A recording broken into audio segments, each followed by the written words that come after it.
Students, आज हम बात कर लेते हैं law of conservation of angular momentum की। Law of conservation of linear momentum, जो कि आप लोगों ने पढ़ रखा है कि हमारे पास जो लीनियर मोमेंटम है वो कंजर्व रहता है अनलेस एंड अनटिल उसके ऊपर कोई एक्सटर्नल फोर्स ना एग्जर्ट करे। बिल्कुल इसी तरह हमारे पास कंजर्वेशन है लॉ की, law of conservation of angular momentum, जो कि हमें ये स्टेट करता है, यानी कि इसकी स्टेटमेंट हमारे पास ये है कि हमारे पास जो एंगुलर मोमेंटम है स्टूडेंट्स, यानी कि हमारे पास किसी बॉडी जो कि किसी एंगल पे रोटेट कर रही है उसके पास कुछ ना कुछ एंगुलर मोमेंटम होगा। ठीक है, और एंगुलर मोमेंटम जो है वो कंजर्व रहेगा हमारे पास, यानी कि उसकी वैल्यू जो है वो इनिशियल और फाइनल स्टेट में हमारे पास क्या रहेगी, सेम रहेगी। कंजर्वेशन का क्या मतलब है कि उसका इनिशियल या फाइनल जो है वो हमारे पास सेम रहेगा, या फिर आप ये भी कह सकते हैं कि हमारे पास जो टोटल है वो एक कांस्टेंट वैल्यू होगी, उसमें कंजर्वेशन होगी अनलेस एंड अनटिल के हमारे पास उसके ऊपर नो एक्सटर्नल टॉर्क एक्ट करे। नो एक्सटर्नल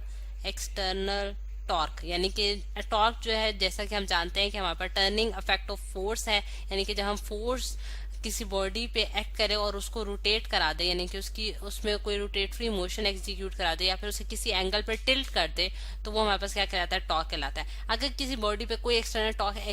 नहीं करता तो हमारे पास जो है वो लॉ ऑफ कंजर्वेशन होल्ड करता है, यानी कि एंगुलर मोमेंटम जो है वो कंजर्व रहेगा। और इसको हम किस तरह से लिख सकते हैं कि जो हमारे पास एल टोटल है, ठीक है, एल टोटल जो है वो हमारे पास क्या होगा कि सम ऑफ एंगुलर मोमेंटम, यानी कि L1 L2 L3 for example, हम कोई भी बॉडी के लिए ये सारी उसकी जो एंगुलर मोमेंटम है उनको एडअप कर रहे हैं, और अप टू सो ऑन हम ये कह सकते हैं कि ये इसकी जो वैल्यू है वो कांस्टेंट रहेगी। ठीक है, इसकी वैल्यू क्या रहेगी, कांस्टेंट रहेगी। और इसी चीज को हम एक और तरीके से इस तरह से लिख देते हैं कि हमारे पास जो इनिशियल एंगुलर मोमेंटम है वो फाइनल एंगुलर मोमेंटम के बराबर होगा। आई जो है वो इनिशियल है और एफ जो है वो हमारे पास फाइनल है। ठीक, एक तो ये बात होगी। अब इसी स्टेटमेंट को जो हमने ऊपर लिखी है इसको एक और टर्म्स में भी लिखा जा सकता है, वो देख लेते हैं हम किस तरह से हम इसको डिफाइन कर सकते हैं। कि अगर मैं आपको, जिस तरह से हमने एंगुलर मोमेंटम का कंसेप्ट समझाता कि हमारे पास जिस तरह से ये एक फिगर मैंने आपको दिखाई, इसमें हमारे पास जो स्टूडेंट्स हमारे पास लीनियर मोमेंटम है जो कि हमारे पास मास और वेलोसिटी का प्रोडक्ट है। ठीक है, अगर कोई बॉडी या फिर कोई पार्टिकल जो है वो कोई मोशन एग्जीक्यूट कर रहा है, यानी कि किसी एंगल पे उसकी मोशन है, जिस तरह से यहाँ हम देख सकते हैं कि इन दोनों के दरमियान आर, ये अगर हमारे पास एक्सिस है और एक्सिस से जो इतना वो एंगल टिल्ट किया है वो हमें थीटा से डिनोट कर दिया। ठीक है, और आर और पी के दरमियान जो एंगल है वो हमारे पास थीटा है, तो उसके पास जो हमारे पास उसका जो एंगुलर मोमेंटम होगा स्टूडेंट्स वो क्या होगा, आर क्रॉस पी। वो हमारे पास क्या होगा, आर क्रॉस पी। ठीक है, और आर क्रॉस पी को जब हम एक्सपैंड कर देते हैं तो हमारे पास क्या आ जाता है, R P into sine of theta. तो ये चीज हमारे पास एंगुलर मोमेंटम कहलाती थी, और इसकी जो डायरेक्शन है वो हमने राइट हैंड रूल से निकाली की थी along the axis of rotation. जिस तरह हम देख सकते हैं कि ये अगर एक्सिस ऑफ रोटेशन है जिसके अराउंड बॉडी जो है वो रोटेट कर रही है, तो हमारे पास जो एंगुलर मोमेंटम है बाय राइट हैंड रूल वो ये निकलेगा। तो जो इसकी अदर स्टेटमेंट है वो हम इस तरह से निकाल सकते हैं। अगर ये चीज हमें समझ आती है तो हम ये लिख सकते हैं कि हमारे पास जो एक्सिस ऑफ रोटेशन होता है,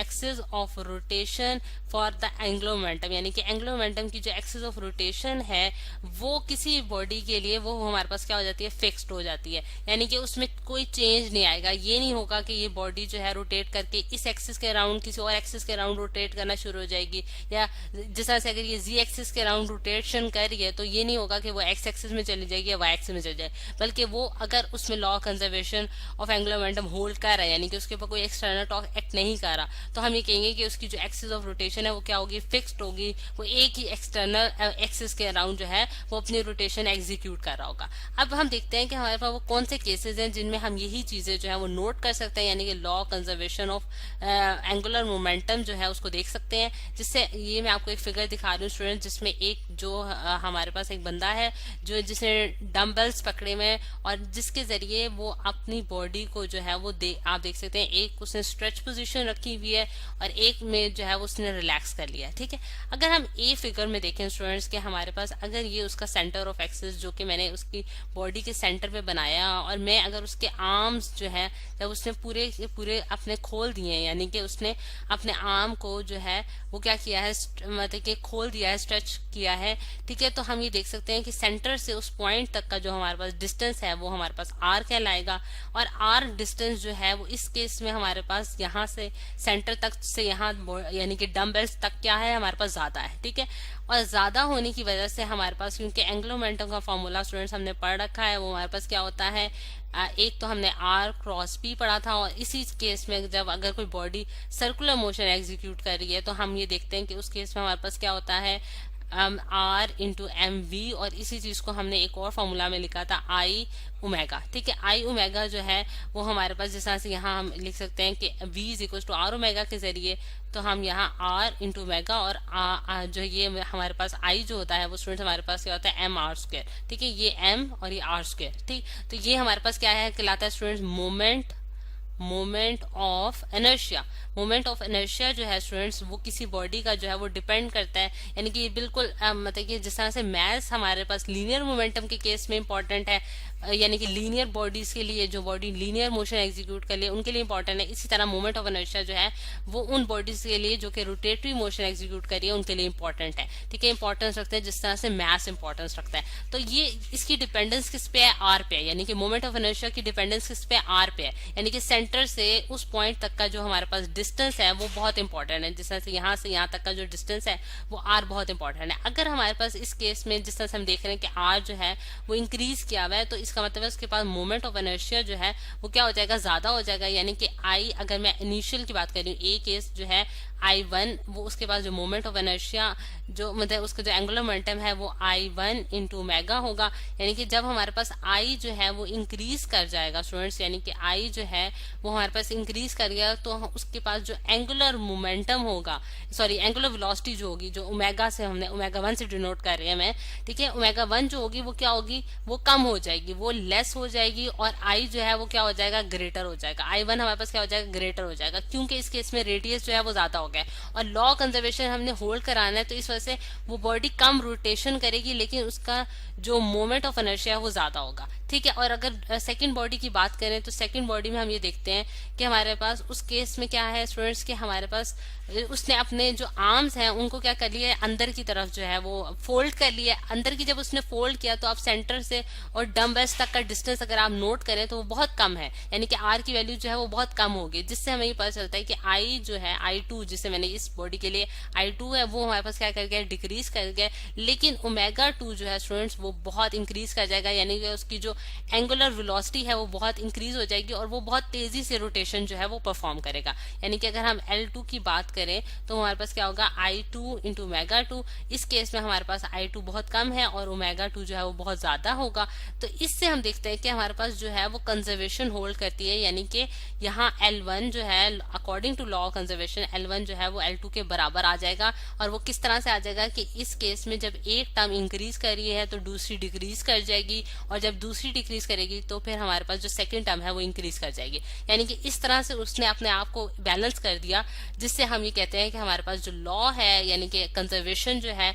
वो होल्ड करती है एंगुलर मोमेंटम के केस में। अब इसी तरह एक और आपको मैं एग्जांपल शो कराती हूँ स्टूडेंट, जिसमें आप देख सकते हैं कि एक जो है हमारे पास अगर वाटर के ऊपर से उसने एक फॉल लेने की कोशिश की, वाटर के अंदर फॉल लेने की कोशिश की, तो उसमें जो स्टूडेंट है वो क्या है कि अगर आप देखें कि यहाँ मतलब कि उसकी सेंटर यानी कि उसकी बॉडी के सेंटर से उसके एंड पॉइंट्स तक का जो डिस्टेंस है यानी कि आर्म्स और फीट तक का डिस्टेंस है वो बहुत ज्यादा है, यानी कि इस पोजीशन में जब वो पूरी बॉडी अपनी स्ट्रेच पोजीशन में है, ठीक है। तो इस केस में हमारे पास जो उसके पास एनर्शिया मोमेंट ऑफ एनर्शिया यानी कि आई होगा वो बहुत ज्यादा होगा, क्योंकि आर की वैल्यू क्या है, इंक्रीज कर गई है, यानी कि सेंटर से उसके एंड पॉइंट्स तक का जो डिस्टेंस है वो क्या हो गया, इंक्रीज हो गया, ठीक। और फिर जब सेकंड आप पोजीशन देखें कि उसमें उसका डिस्टेंस थोड़ा सा कम हो गया है, यानी कि अब आर तक का डिस्टेंस जो है वो कम है हमारे पास, सही। और फिर उसके बाद जब उसका यहाँ यानी कि जब आई जो है वो हमारे पास डिक्रीज करेगा तो ओमेगा क्या कर जाएगा, इंक्रीज कर जाएगा, क्योंकि law conservation of angular momentum को हमने होल्ड कराना है और हमने देखना है कि उसकी जो कंजर्वेशन है वो रिमेन रहनी चाहिए, क्योंकि हम कोई एक्सटर्नल टॉर्क जो है उसकी बात नहीं कर रहे, यानी कि इसके ऊपर से कोई सेकंड बॉडी जो है वो इसके ऊपर एग्जर्ट नहीं हो रही, यानी कि कोई इसके ऊपर से एक्सटर्नल जो फोर्स है वो एग्जीक्यूट नहीं हो रही, ठीक। तो इसकी वजह से जब वो अपनी बॉडी को फोल्ड कर लेता है, यानी कि जब वो अपनी बॉडी को फोल्ड करेगा तो फिर उससे क्या होगा कि वो बहुत ज्यादा कलाबाजियां खा सकेगा। कलाबाजियां क्यों खा सकेगा? क्योंकि उसकी एंगुलर जो वेलोसिटी होती है स्टूडेंट्स वो इंक्रीज कर जाती है, और इसकी वजह से वो जो हमारे पास स्विमर है वो बहुत सारे समर सॉल्ट्स ले सकता है। और समर सॉल्ट्स हमारे पास क्या है, यानी कि कलाबाजियां खा लेना। और इस तरह से जो है वो अपनी जो मतलब कि जो एक्ट वो परफॉर्म करना चाह रहा है उसको बेहतर तरीके से कर सकता है। यानी कि उसने अपनी बॉडी को कभी स्ट्रेच पोजीशन में लेकर आया और कभी कंप्रेस कर दिया, जिससे हम ये कह सकते हैं स्टूडेंट्स कि हमारे पास जो उसकी जो स्पिन मोशन है, यानी कि स्पिन जो है, यहाँ अगर मैं लिख भी देती हूँ कि जो उसकी रोटेशन है या उसकी जो स्पिन मोशन है वो फास्टर हो जाती है हमारे पास, फास्टर हो जाती है हमारे पास जब हमारे पास मोमेंट ऑफ इनर्शिया जो होता है, यानी कि आई जो है वो हमारे पास क्या कर जाता है, डिक्रीज कर जाता है। मोमेंट ऑफ इनर्शिया अगर हमारे पास डिक्रीज कर जाए स्टूडेंट्स, तो उस केस में हमारे पास क्या होगा कि उसकी जो स्पिन मोशन है वो इंक्रीज हो जाएगी, यानी कि ओमेगा जो है वो इंक्रीज हो जाएगा जब हमारे पास आई जो है वो डिक्रीज हो जाएगा। क्योंकि आई कब डिक्रीज होता है, जब वो अपनी बॉडी को स्ट्रेच कर लेता है, यानी कि सॉरी कंप्रेस कर लेता है, यानी कि अपने आप को सुकेड़ लेता है। यानी कि जिस तरह से यहाँ आप देख सकते हैं इस पॉइंट पे अगर आप देखें स्टूडेंट्स तो उसने अपनी बॉडी को फुली स्ट्रेच कर लिया है, जिसकी वजह से वो बहुत ज्यादा जो है वो रोटेशन परफॉर्म कर रहा है, यानी कि उसमें जो स्पिन है वो फास्टर हो गया, जिससे हम ये कहते हैं कि हमारे पास जो law of conservation angular momentum है वो होल्ड करती है। और इसकी जो स्टूडेंट्स हम जानते हैं कि हमारे पास जो एंगुलर मोमेंटम है स्टूडेंट्स, एंगुलर यहाँ मैं लिख भी देती हूँ कि एंगुलर मोमेंटम जो है वो हमारे पास क्या है, एक वेक्टर क्वांटिटी है, ठीक है। और इसकी डायरेक्शन जो है वो along the axis of rotation होती है, ठीक। और एक्सिस एंगुलर मोमेंटम जो है वो हमारे पास एक वेक्टर क्वांटिटी है, वेक्टर क्वांटिटी, यानी कि इसकी डायरेक्शन जो है हमें रिक्वायर्ड है इसको एक्सप्लेन करने के लिए, इसको डिफाइन करने के लिए। और इसकी डायरेक्शन जो है वो हमारे पास क्या होगी, एक्सिस ऑफ रोटेशन के अलाउंग। जिस तरह से हम देखते हैं कि अगर हमारे पास जिस एक्सिस के अराउंड बॉडी रोटेट कर रही है उस बॉडी यानी कि उसके अलोंग जो है हमारे पास जो है वो एल की डायरेक्शन भी उस बॉडी के अलोंग यानी कि उस एक्सिस के अलोंग होगी, ठीक। अब ये चीज जो है ये हमारे लिए बहुत इंपॉर्टेंस रखती है किस केस में कि अगर हम अर्थ की बात कर लेते हैं। अगर हम अर्थ को देखें स्टूडेंट्स, यानी कि अर्थ पे अगर हम देखें तो अर्थ पे कोई एक्सटर्नल जो है वो टॉर्क उस तरह से एक्ट नहीं कर रहा, यानी कि उसके ऊपर जो एक उसके ऊपर जो पुल एक्ट कर रही है जिसकी वजह से वो अपनी रोटेशन परफॉर्म कर रहा है वो है पुल ऑफ द सन, यानी कि सन जो है वो उसको अपनी तरफ अट्रैक्ट कर रहा है, जिसकी वजह से वो जो है वो एक रोटेशन जो है वो परफॉर्म कर रही है, ठीक। और वो सन के अराउंड जो है वो रोटेट कर रही है। अब अगर हम देखें कि अगर इसके ऊपर कोई एक्सटर्नल टॉर्क एक्ट नहीं कर रहा तो इसकी वजह से क्या होगा कि इसके अंदर law of conservation of angular momentum hold करेगा, जिससे हम ये देख सकते हैं कि जो उसका एक्सिस ऑफ रोटेशन है, यानी कि एक्सिस ऑफ रोटेशन जिसके अलोंग बॉडी रोटेट करी है, यानी कि अर्थ रोटेट करी है, वो हमारे पास फिक्स रह रहा है, वो उसमें कोई चेंज नहीं आ रहा। उसकी डायरेक्शन जो है वो एक ही डायरेक्शन है जिसके अराउंड जो है वो उसकी रोटेशन जो है वो एग्जीक्यूट हो रही है, जिससे हमें ये पता चलता है कि हमारे पास अगर कोई एक्सटर्नल टॉर्क एक्ट नहीं करता तो हमारे पास जो एंगुलर मोमेंटम है कंजर्व रहता है, जिसकी वजह से अगर बॉडी की जो एक्सिस ऑफ रोटेशन है वो भी फिक्स्ड रहेगी, वो भी चेंज नहीं होगी। तो ये है स्टूडेंट्स हमारे पास law of conservation of angular momentum जो कि आज हमने डिस्कस किया।